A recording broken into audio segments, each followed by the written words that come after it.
I guess I'm getting a bunch of pallets, and one of the pallets sticks over the side rail about that much on each side, so it's oversized.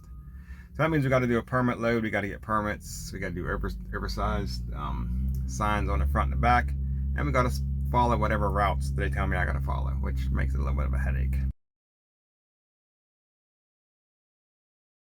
So we are over here in York, Pennsylvania, and we got a load going to Jackson, Tennessee, which is, to me, is sweet, man. I love it, but it's an oversized load. I guess I'm getting a bunch of pallets, and one of the pallets sticks over the side rail about that much on each side, so it's oversized. So that means we got to do a permit load. We got to get permits. We got to do oversized signs on the front and the back, and we got to follow whatever routes they tell me I got to follow, which makes it a little bit of a headache. But anyways, I'm getting 2 pallets here. I'm back in the back side of the plant, and then we're going to drive around the front, and I guess we're getting the rest of the pallets. I'm not sure how many more we're getting, but he said it's about 40,000 pounds worth of pallets, and one's oversized. So that's what we got. Like I said, going to Jackson, Tennessee for a Wednesday delivery. I don't know what time. Probably an open delivery because being oversized, taking them other whatever roads. Hopefully it's pretty simple, but I'm hoping it's down 81 and across 40. That simple. But it probably won't be. But that's what we got. When we get loaded, we got to tarp it too. It's strapped and tarped. Once we get loaded, get it strapped the whole 9 yards to get rolling. We'll figure it out from there, I guess, and go from there. Here's our OD load that we're getting. I got it strapped already. Put 2 straps on each bundle there. This is the oversized. See how the piece hangs over. You can see it here on the rubber rail. Hangs over the same on both sides. That's what the parts of OD. The rest of them are just crates. This one, a smaller version of that one, but don't hang over at all. And then 2 on the back. That's what we got. I'm gonna move my bulkhead to the front after I tarp it. We got to tarp this thing, and I got to deal with permits and find out what roads I can and can't run. We are over here in Winchester, Virginia. Shut down for the night. Ran out of daylight on this OD load.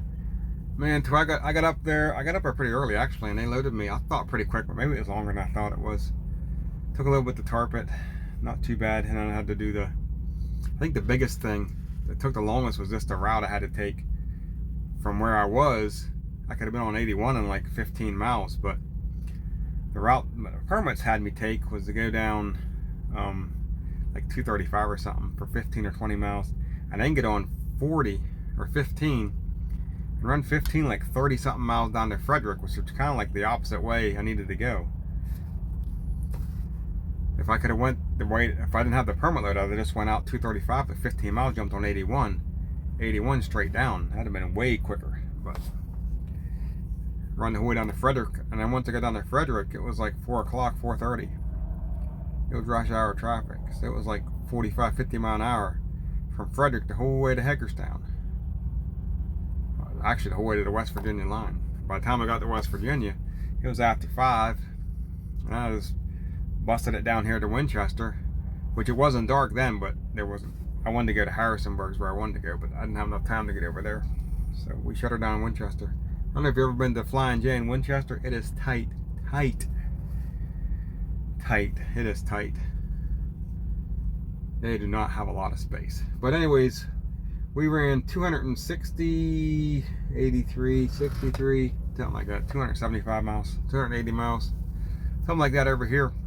That would have been this morning from Berkeley Springs up to York, and then from York back down to Winchester. So that's what we got. So we can only run in daylight hours on this OD load, but it's pretty basic. I'm getting on 81 tomorrow and running 81 the whole way down to the Tennessee line, and then from what I can understand, I'm going to call someone and double check this. There's nothing, they don't give me a route in Tennessee. The only thing they do say is when I get to Nashville, I got to go on 440, I think, and go around Nashville. I think that's what I got to call and find out. But they don't give them the route. It just says from the Tennessee or from Virginia line on 81 to the address that I'm picking up. That's all it says. It don't give me a route, don't give me anything. It just says Nashville, it gives me a red line, it shows a map, and it shows, I think it's 440. I got to double check it. That goes kind of around Nashville. Maybe not. I don't know. I got to call someone tomorrow and find out, just to double check. That way I'm not doing anything wrong. But there's no routes on that permit, and I'm tired. I'm going to bed. As soon as this video is over, I'm going to bed. So that's what we got. We got a permanent load that delivers on Wednesday. I still got 744 miles because it's a permanent load. I can't run. So that's what we got. We'll go from there. I'm going to bed.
We are looking right into the sun. It's bright. We were over here in Knoxville. Well, we're actually, I guess it's still considered Knoxville. We're actually through Knoxville on the other side. There's a Flying J. There's a Petro up on the hill, and there's a TA over there. Exit 369. It's still Knoxville though. So, we drove 456 miles today. I wanted to get 500, but it's like 6 o'clock at night, and I just come through rush hour traffic in Knoxville, and I got 2 hours left. And I was looking, and there's not really anywhere to park. There's a couple small, like the Loves and the Petros and the TAs down along 40 between Knoxville and Nashville is like small, like 60 parking and 40 parking. And it's already 6 o'clock, and it's going to be another 45 minutes to an hour until I get over there. So I don't know if you're going to find parking. I don't usually drive this late, so I don't know.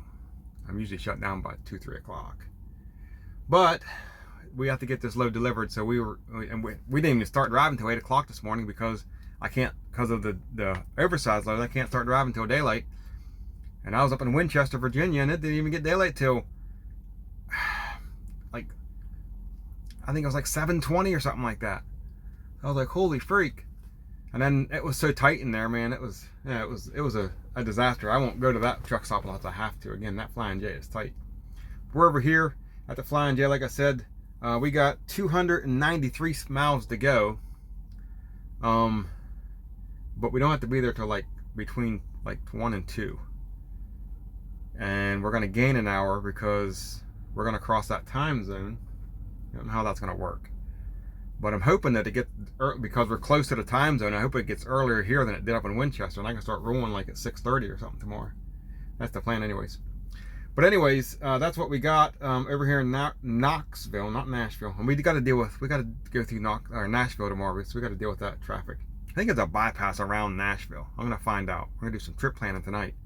And if there's a bypass that bypasses it, we'll just go on that bypass tomorrow. There has to be.